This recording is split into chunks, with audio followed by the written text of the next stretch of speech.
Ladies and gentlemen, more drama is emerging from Uganda.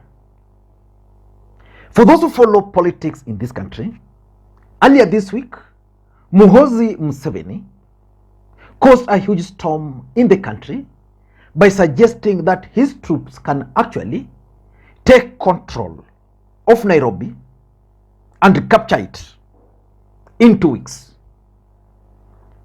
After that statement, which caused huge political storm, Museveni promoted the sun.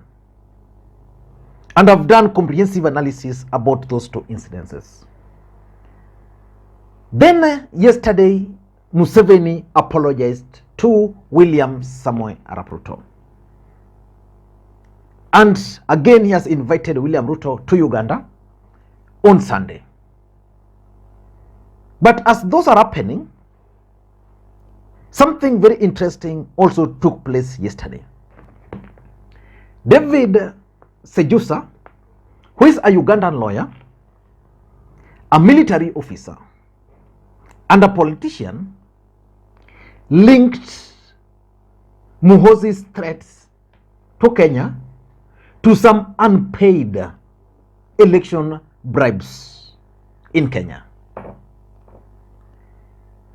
That post, which was made on Facebook by Sejusa, in my view, is significant. Sejusa is not an ordinary individual. If you go to online, and you search his name, General David Sejusa is a Ugandan lawyer, military officer, and politician. He was the coordinator, and this is what I wanted to capture so well.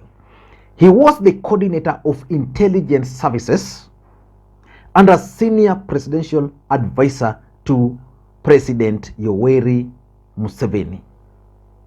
He was the coordinator of intelligence, not any other thing, coordinator of intelligence, and a senior presidential advisor. So this guy has linked the statement by Muhozi to unpaid bribes over the 2022 election in Kenya. If you go further, this guy served as an army commander and is also a member of High Command in UPDF. And he was once a member of parliament representing the Uganda's People's Defense Force. He had a falling out with Museveni and formed the Freedom and Unity Front in exile in UK following being charged for plotting to oust or plotting a coup against Museveni. So this guy fell out with Museveni. But being a former military officer and a former coordinator of intelligence, rest assured that this gentleman has the right information about Uganda and about everything which is happening. Let us go to his post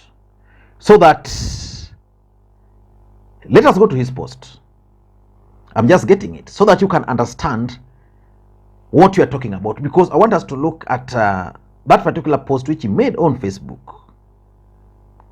This is the post. Unpaid rigging bribe is linked to Muhozi's threat against Kenya.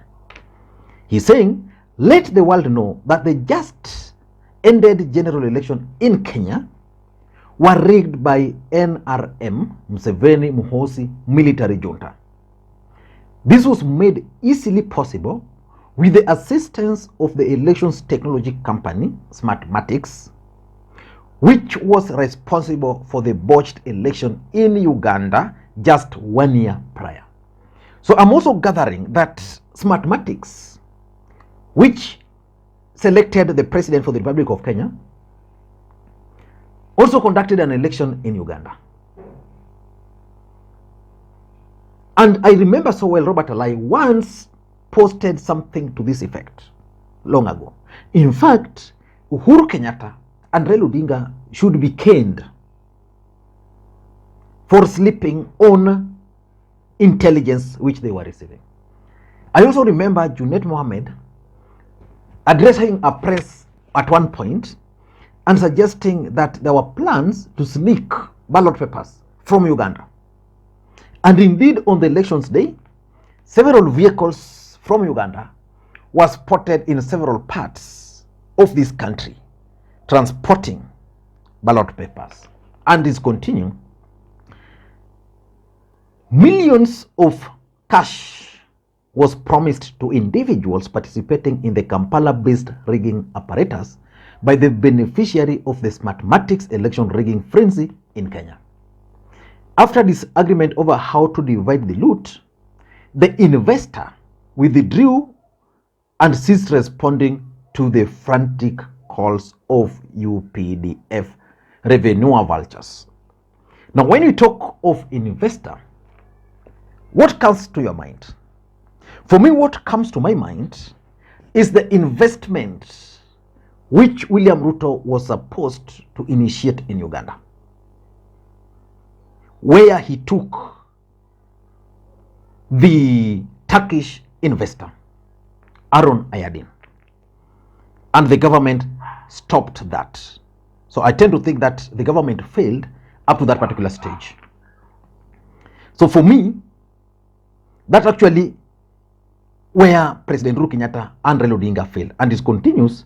Those who are hoping to make millions from electoral bets are now turning to crude tactics, of course with the approval of the commander-in-chief himself.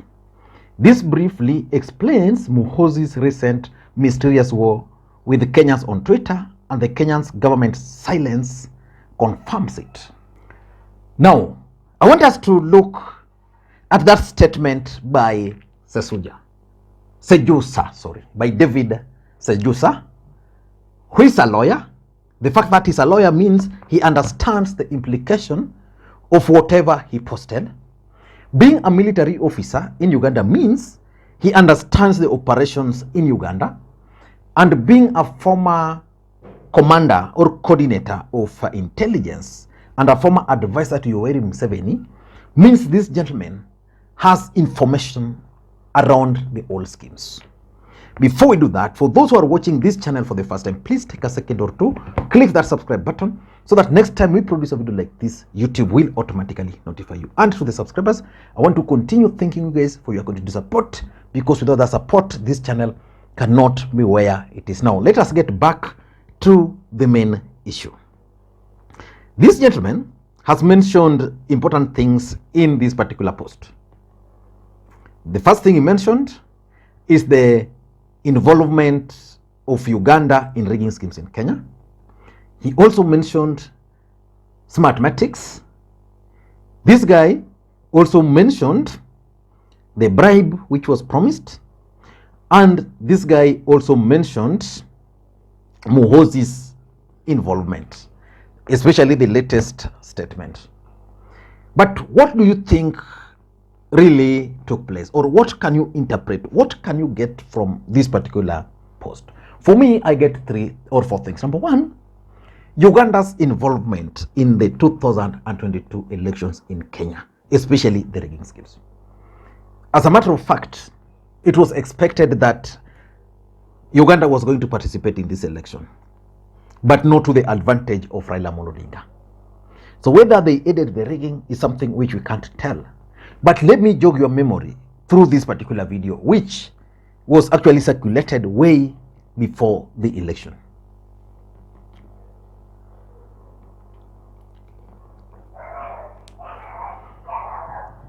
The second thing which comes to my mind is the involvement of Aaron Ayadin, and specifically the aborted trip to Uganda, where William Ruto was stopped from going to Uganda. Oscar Sudi and Ndindi Nyoro had actually gone ahead and were in Uganda. Why do you think Aaron Ayadin was stopped from going to Uganda? The truth of the matter is that the government of Kenya by that time had intelligence about this gentleman, but maybe they didn't understand the main objective. William Ruto explained that he was helping this guy to set a factory or some investment which were worth 5 billion in Uganda, and he had actually talked to Equity to grant the gentleman some loan. So the truth is now coming out that the brief of this guy, in my view, was about mathematics.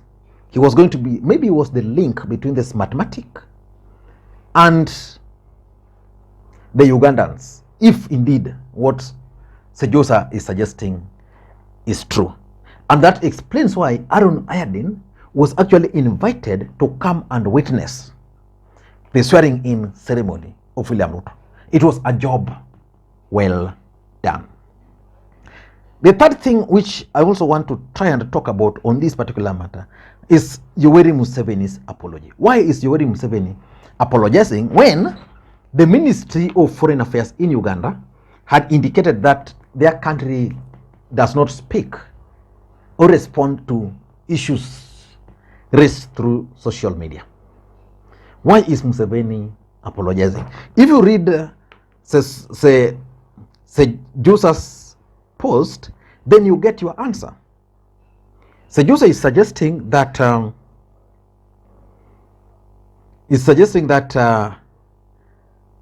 millions of cash was promised to individuals participating in the Kampala-based rigging apparatus by the beneficiary of Smartmatics. After disagreement over how to divide the loot, the investor withdrew and ceased responding. So probably Yoweri Museveni is responding because if there were some people who are involved and that's why the son is not happy, then he must intervene. He must apologize to Kenya. He must intervene so that everything can be slowed down. Once that's done, then negotiations can actually be initiated from the backyard. So that's also something which is coming. But why was Muhozi promoted after all this? Maybe it was because of the fear of exposure. And I did a comprehensive analysis about that. You can check. And lastly is mathematics. How was mathematics identified to conduct elections in Kenya when a year earlier they had conducted a botched election in Uganda? Everywhere they conducted elections, all those elections failed. Why were they allowed to conduct elections in the Republic of Kenya? Who awarded the tender? How were those tenders paid? Can the trail of money to Smartmatic be followed? I don't know, but we are in Kenya, and Kenya is a banana or not a banana republic. But the statement by David Sejosa, in my view, is interesting. Thank you guys, and may you have a good day. Bye-bye.